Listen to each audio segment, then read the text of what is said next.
Well, howdy, friends, and I'd like to welcome you to our first call. And I'm sitting on a ball, so if I seem like I'm bouncing, it's not you, it's me. And I'd like to welcome my good friend, Mr. Eddie Stone, the owner, founder, and creative impetus behind Touchstone Essentials, to our first, what do you call this, Eddie? It's a podcast? What is this? Maybe you would call it a video cast. I don't know. The language changes so frequently. Let's go back to fireside chat. There's no fire unless it's digital. Let's do that. Okay, welcome to our first fireside chat. You and I have a long history going back 12, 13, 14 years together in this business, and it has been such a pleasure for me to watch you in this last 7 years in particular create this magnificent company, Touchstone Essentials. Let me just start by asking you just a few personal questions, if I might.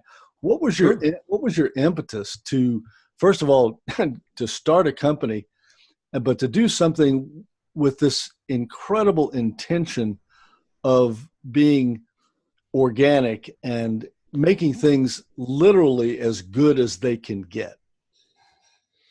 Well, I appreciate that. I appreciate the kind words and just the ability to have this relationship for so long. I'm conscious of the challenges of that, right? Staying in touch and being in different businesses at different times. And so I do appreciate it and the chance to speak to everybody. You know, I would attribute it to, this probably sounds a little bit simple, but sort of growing up and maturing and coming to grips with those things that are important to me for my family and my community. For those that I don't know, I'll try to give you the short version of my journey, but I had an accidental introduction to direct sales and nutrition 30 some years ago. Certainly by no means looking for anything like this, but it's funny, serendipitous, whatever you want to call it, where I sort of met it at the right place at the right time, where I was open-minded. I was in my 20s, not in the same shape I was when I was at the university, and sort of on that path where I was just that typical person where I had forgotten all my good habits of diet and exercise. And of course, you can indulge yourself that way when you're in school and you're not trying to raise a family and work, right? You get into the real world and the demands of work and family and things, it's easy to let some weight slip on, and you're not as thoughtful about eating, you're not as thoughtful about exercise and self-care.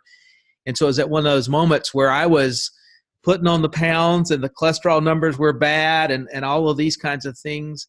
And then simultaneously, my mom, lovely, lovely person, she was having some health issues that were not diagnosable. I don't know if that's the right way to say it, but the bottom line was, after going to local physicians, then regional physicians, and going to large facilities such as the Mayo Clinics and things like that, no one could find an answer for her. And she was sort of chronically fatigued and sick, losing weight, losing her spirit, and sort of, I hate to say it, and this sounds a little dramatic, but it certainly was for us, kind of wasting away.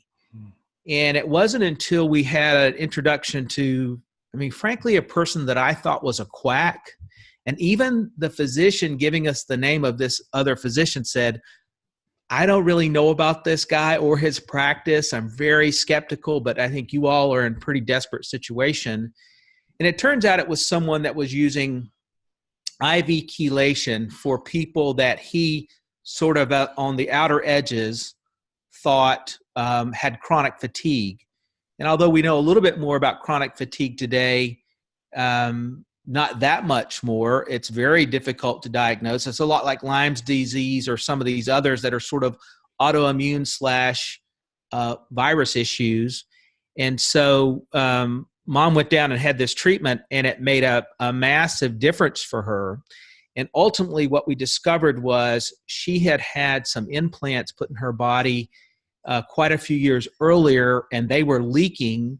And so she was self-poisoning from these implants, but no one could really identify it. So she goes through this and she really responds to the chelation therapy. So the detox made a real big impact, and that led us to asking more questions and poking around and realizing the implants were the problem. She had the surgery to remove those, and it took a lot of years to rebuild her body back, but she did. And so it really taught me some lessons about going deep on the questions and sort of realizing the modern accoutrements of life and some of the problems that can be associated with that. And so that, combined with my own circumstances of finding nutrition, I started this journey. And I won't walk everybody through all the maturations or details, but ultimately in my journey, I realized that a lot like ultra-processed foods that are out there, which unfortunately is the majority of what we eat in the developed parts of the world. The number of people that sort of, instead of it being a treat or a special occasion, sort of live off of day in and day out fast foods or packaged foods, all these things that they're super convenient, right? Certainly grant that. They taste pretty good, but mostly that's because people get used to the salty, savory, fatty, and then sometimes sugary flavors, but they're really not tasting the depth of the food, right? They just taste those sort of macro ingredients. And so ultra-processed food, which we can really attribute a lot of the health issues we have in this country, a lot of where our money goes in terms of healthcare expenses, our vulnerabilities to things like cancer, cardiovascular disease, diabetes, can really be traced back, not to genetics, that would be too easy an answer. It traces back to lifestyle, and it traces back to food sourcing and what people buy. And I know that's not a sexy subject matter, but it's the truth. Well, it turns out that the deeper you get into sort of the back room and the manufacturing of supplements, really it's true there as well. Those same processes that they're making those ultra-processed foods from is the same thing they've been making supplements from for a very long time. And the labeling and description laws are complementary to that. And there's really no advocacy to get that changed, right? Broccoli doesn't really have a big advocacy group. Kale doesn't really have a big advocacy group. And so it's more in manufacturers who benefit from preservatives or whatever happens to be along that line. And frankly, the public likes it because it's convenient, right? And so we just have this really sort of weird dynamic. And so the fact that it is also true with supplements shouldn't surprise us. But for me, the more I learned about it, where, you've got physicians and scientists and others that are super skeptical about supplements, I frankly think they should have that skepticism.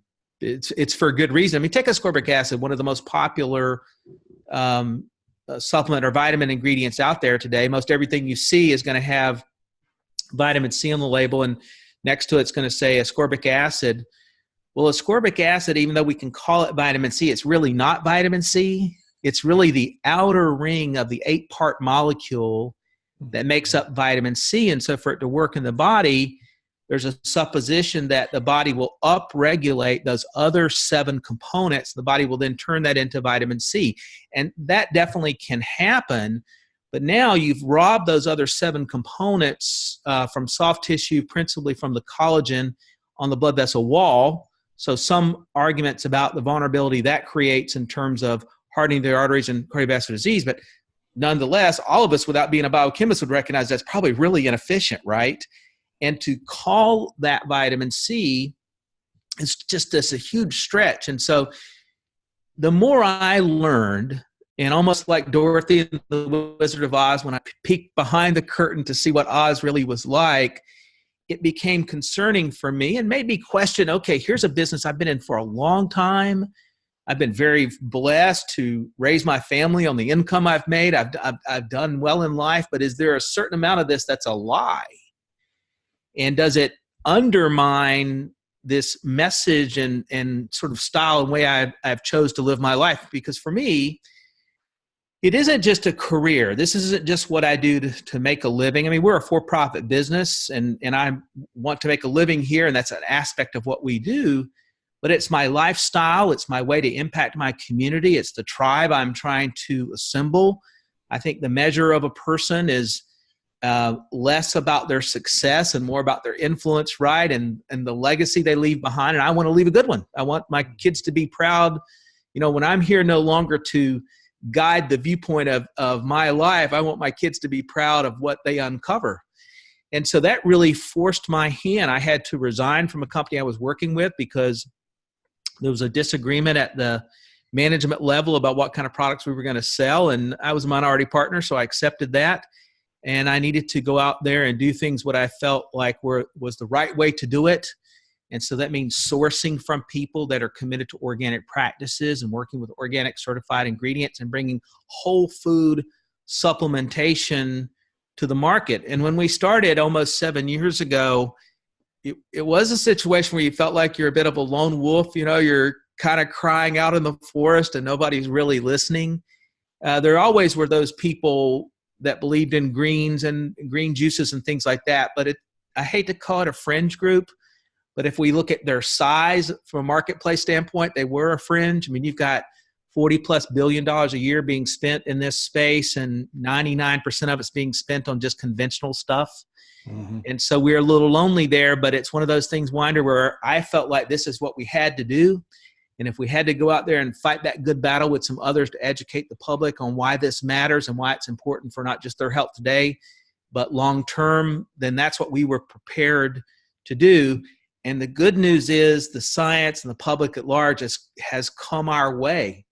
And so that's, that's probably a little longer explanation than you wanted, but that's what drives us. It's part of our value system. And we've been fortunate to have the kind of success that now allows us to extend that to thinking about things like sustainability. We are a cloud-based business, and so we try to minimize our utilization of resources, but yet operate a business successfully and serve our customers and clients, create a lifestyle for those that work for the company and the manufacturers we buy from, just like we're trying to advocate for our customers. And so we've been trying to pull together synergies and create a vertical environment of these sets of values that are reflected in our products, but how we do business every day. And so I feel very blessed. I'm surrounded by a great team that's also committed to those issues. And I think that's one of the reasons why we've connected, because I know enough about you and your lifestyle that these are also the places where you're excited. And hey, here's the great thing.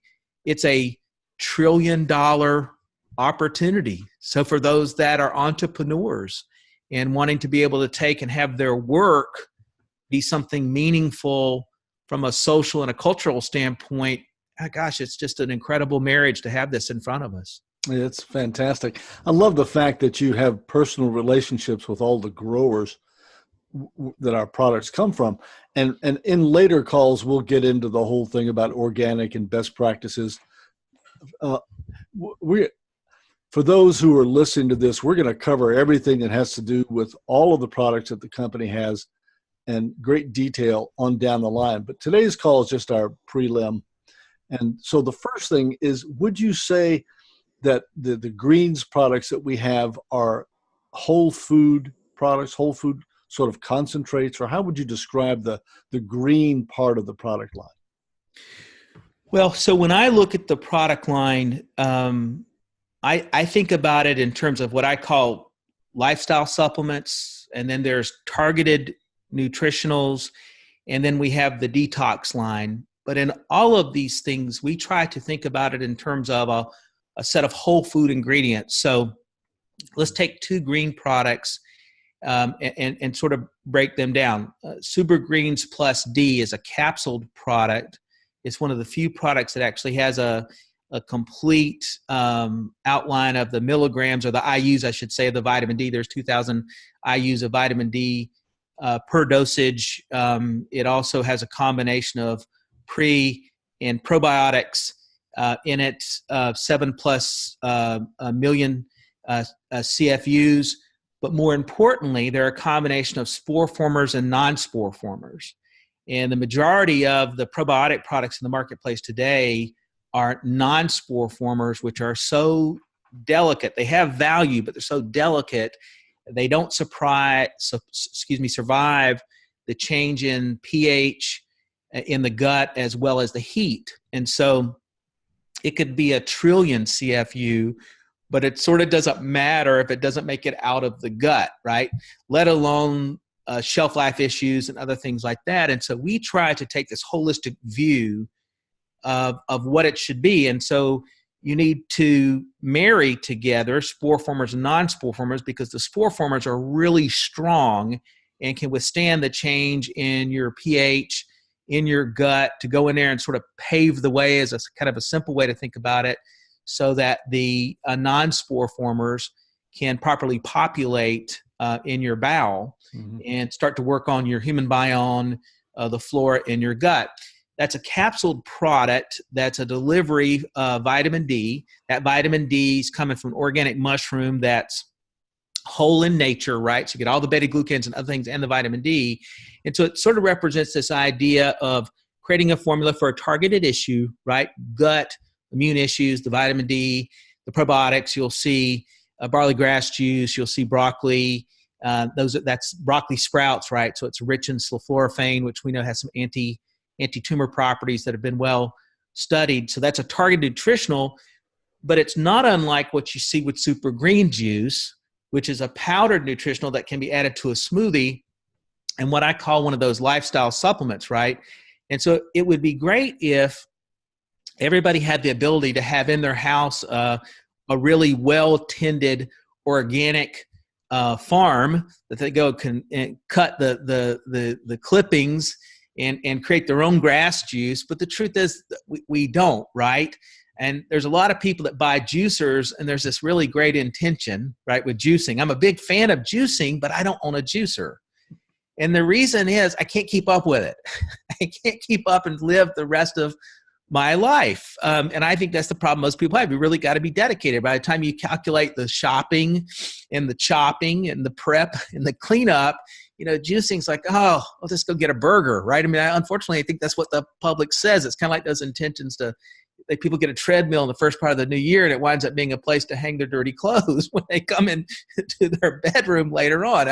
Juicers tragically fall into the same category. So to be able to have a juicing product like that available to just day in and day out use to get those greens in the body, 44 different ones, organic and all those things, that's just something people don't have. And it really falls into a raw category, because we work hard to use cold processes in the processing of the greens and the other fruits and vegetables that we use. We don't want things to get above probably about 116 degrees Fahrenheit, because then you start to denature the delicate phytonutrients, kill off the native enzymes that you find in those raw materials. And so for us, we're conscious of that. Philosophy is the same behind them. One is a little different targeted than the other. So, people say, well, what would I use? Hey, if you're having gut and immune issues, then I would use Super Greens Plus D. And if you're just living in the modern world, you should use Super Green Juice. But it's all, to your question, everything in this regard is made from a whole food ingredient with a similar philosophy behind all of it. Look for good suppliers. Look for people that are utilizing sustainable growing practice, organic practices, paying fair wages to the workforce, all these things, so that when we bring this bottle to the marketplace and we say it's the good inside filled with goodness, we truly mean it, right? Not just what's there, but what came around it to get it to the market. Perfect. So there are a lot of doctors and researchers and scientists in the world these days, more and more all the time, who are coming to believe that the vast majority of illnesses and problems that we are facing have a root cause in toxicity. And is that something that you believe? 100%. 100%. And for those that subscribe to our blog, we published a blog post today. I think the headline said, eating organic cuts cancer risk, I think, by up to 25%. So while people were intuitively smart about the fact that conventionally grown fruits and vegetables with residues of herbicides, pesticides, fungicides. I mean, look, we learned in the 70s that DDT is, as a leftover in the growing and preparation of crops in this country, could create problems for pregnant women and other people, brain issues, risk of cancer.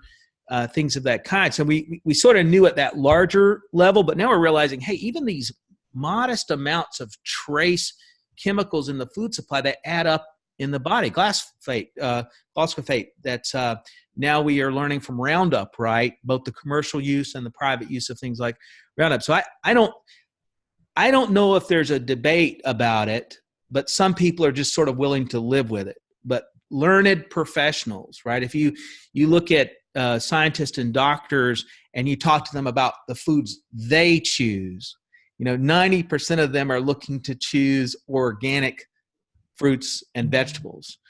Cancer Centers of America, which is sort of this business enterprise put together to deal with cancer in this country, right? And they use very traditional, conventional methodologies married with things like organic fruits and vegetables found in their cafeterias, right? So, I don't think somebody's being intellectually honest with themselves or us if they say it doesn't matter anymore. Now the question is, how do you manage it against the interest of the public to have, fruits and vegetables at any given moment from any different part of the world, and how to manage all these chemicals that go into it. But there's no question that this toxicity, hey, just like it does in your car, you change the air filter and you change the oil filter in your car because it'll eventually stop running properly if you don't do these things. Well, by gosh, same darn thing's true for us as human beings.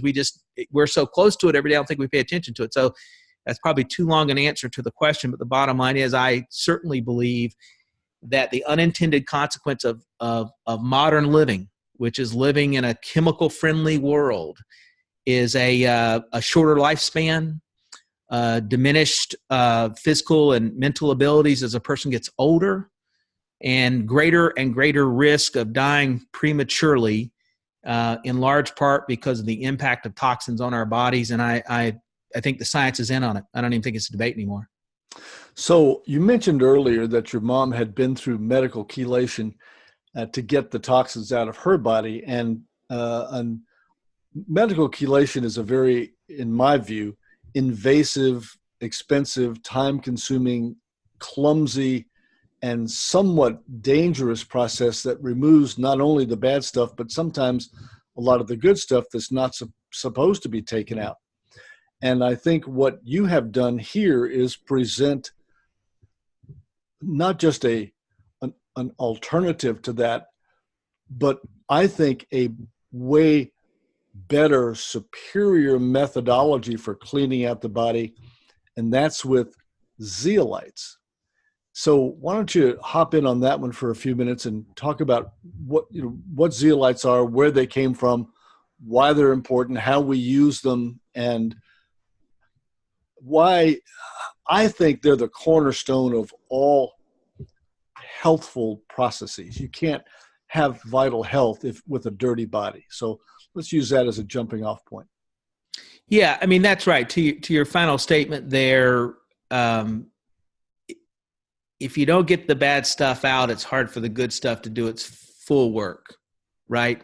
That's not to say that I wouldn't encourage a person to eat as clean as possible, even if they didn't believe in detox, because there would be some usefulness there. But if we can marry this idea of as much of a toxic-free lifestyle as possible with clean eating, which would be a part of that, then a person really has that chance for that optimal health. And your comments about chelation, I agree with you. It's all of those things. It's invasive. It's expensive. It's incredibly time-consuming. In most situations, it's spending hours in an office and an IV therapy. But it has its role in certain circumstances, but not by any stretch would we think of it as commonly. And the way I have worked hard in my career to position detox, and this is still a battle with the public at large, is just as they try to think about micronutrients, right? When the public at large is buying a multivitamin, trying to eat a salad or whatever those efforts may be, they're trying to think about the constitution of that food, the micronutrient value, the fiber, and some of these other things. I also want to get people to think about toxicity, and then that leads to detox in the very same way, because being tired, lethargic, and exhaustion may be because you're not exercising. It may be because you're not eating right. It most certainly is partly because your body's toxic. And there's no question when you've got heavy metals, environmental pollutants, volatile organics, and things in your body unchecked, they impact at the cellular level the processing of ATP, right? You get people that start to worry about bone density issues, and now all of a sudden they're worried about getting amounts of a lot of calcium, but they do surveys, and frankly, they eat a lot of products with calcium in them, and they start to look at, well, partly that's because they're toxic, which prevents the calcium from processing properly in the bones and working on bone density, right? So it is, as I think you use the word foundational, it's a fundamental to healthy living practices to think about that. Zeolites for me, and we can get into the details here, zeolites to me represent a very convenient, very cost-effective way to have a systemic habit of detoxing day in and day out. We worked on our 2 zeolite products. There's a couple things we've worked on that are important. One is their efficacy. Talk about that, but just to make them convenient and relative to what they do for someone, incredibly affordable and approachable. And so that's underpinning it. Why do you have 2? Let's start there. What are the differences? So let's do that and then talk about the zeolite. So the zeolite's a natural mineral that has native to it a negative charge, and so fundamentally its value to us when properly prepared and sized is that it has an affinity for positively charged heavy metals, volatile organics, environmental pollutants. And so if a person's new to this subject matter, just think about how the north end and the south end of a magnet are attracted to one another, and they sort of clamp together. Probably played with a magnet as a child, and you saw this phenomenon, how zeolite works. And the nice thing is that zeolites do not stay in the body. They won't become a part of the body. They're processed out of the body, and so they carry with them all these things that they've bound with, either in their channels or on their surface. What we do with the zeolite that is a point of separation for us, and let's just back up 1 second. For those that are new to it, right? So think about the zeolite as an ion exchanger, right? That process I just described in fairly simple terms about the magnet is really a process of ion exchange. You give up something to get something back. In this case, the zeolite gives up little simple non-nutritive levels of calcium, magnesium, and potassium to take what it prefers, which are toxins such as cadmium, lead, and mercury. So it's ion exchange. And so another way for someone to think about it is that it's not unlike an antioxidant. When you eat foods that are rich in antioxidants, those antioxidants essentially engage in an ion exchange or giving up a part of themselves to neutralize a free radical, which causes damages to DNA. So it's important to develop a pretty simple understanding in that regard. To prep it so that it does the best job possible, the first thing we do is we clean the zeolite, because when we get it in nature, it's dirty. And if somebody says, I'm mining zeolite from the best source in the world, every source in the world is dirty. At this point, I'm an expert on sourcing zeolite on a global level, and just from time and financial interest and other things, and they're all dirty, so they all need to be cleaned. There's no such thing as finding a zeolite in nature that's pristine and perfect, right? They're all dirty sponges, right? And you'd never would want to take a dirty sponge to try to clean a countertop. So we clean it and prepare it. And then to your question, Winder, what's next then is to size it, because sizing it has everything to do with effectiveness in different aspects of the body.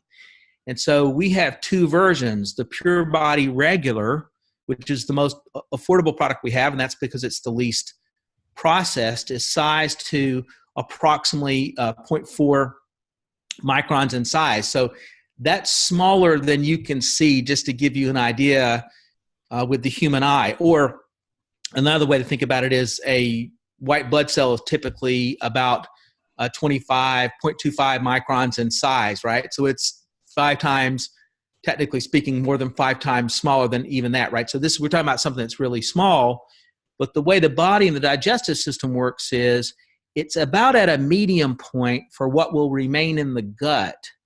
And so that product has a very specific purpose of aiding the body's already natural processes in detoxing. It aids those processes in the gut particularly, but at that size, about half of that material is going to make it into the soft tissue in the bloodstream. And so all these sort of largely available areas is what I'll call it. It circulates through the system. It's opportunistic in how it works, right? So it's wherever it is and what it's nearby is how it's going to impact and take into itself or attach to its surface the things you don't want in your body. And so that's very useful, right? If a person doesn't do anything but have 3 or 4 drops 3 or 4 times per day, it won't take but a couple of weeks before they realize, there you go, before they see some benefit with energy level and other things. It's really simple in that regard. And all these things I'm talking about in terms of size, cleanliness, you can buy zeolites in a lot of places on the internet. It's fundamentally a rock. And so people can go crush it up into a powder, make it available, but it doesn't mean it's effective. And so look for the labs. You can see all the labs, all the technical specs are on our website, science, white papers, everything to support it. There's even artificial zeolites, which is really not, my concern about that is that's not where the safety information is available. Clinoptilolite, the sheet-like natural zeolite, is what we know the most about. It's what society has used. It's what enjoys GRAS status from the FDA. The man-made versions do not have that same type of safety check or information available to them. I'm not saying that makes them unsafe. I'm just saying we don't know. And I'm all about, the natural aspects of things and what we know and the safety concerns. And so that's a small one, but it's not the smallest one. So we take that finished product with all of those attributes, and then we make it 1,000 times smaller by using a proprietary process to render it to a nanogram in size. And again, this information, the technical details available on our site. Here's the main thing for someone that's listening to this to sort of digest. That makes it small enough that it will travel through what are called aquaprinas or channels that allow the ebb and flow of things from a cell, makes it small enough to get into the cell. And so we carry this idea of detox into an even smaller level. So now we're talking about penetrating the body everywhere, that you've got a cell or cellular function, which is obviously trillions of cells in the body, right? I mean, that's just all throughout the body systems. And so that's important because now we're talking about something that's beyond the capacity of the regular zeolite in the gut, soft tissue in the bloodstream, going down to that cellular level. And here's what's important to think about as I think is common, right? Because I know this is common for me. We tend to think of things that need to be dealt with as things we can see. Things we can't see, even if we learn about them in science, right? It's a little nebulous, right? Even though things we can't see that can create an atomic explosion, right? It's still just so hard for us to sort of digest things like this. A lot of the heavy metals and environmental pollutants that are of the most dangerous in terms of their nature for the body in the way that they change the DNA and damage the DNA are actually angstroms in size. And so angstroms in size, now we're talking about, things that are smaller than nanograms. And so you need that nano size to be available for that. And as we reduce the size and go down to the nano size, it actually, interestingly enough, I know it's counterintuitive, it creates a larger surface area. So a larger surface area that's available for detox. And so I know for some that are first time listening, might have to hear that a couple times to really digest that. But the two sizes serve two very specific purposes. You can see the validation for the sizes on our website.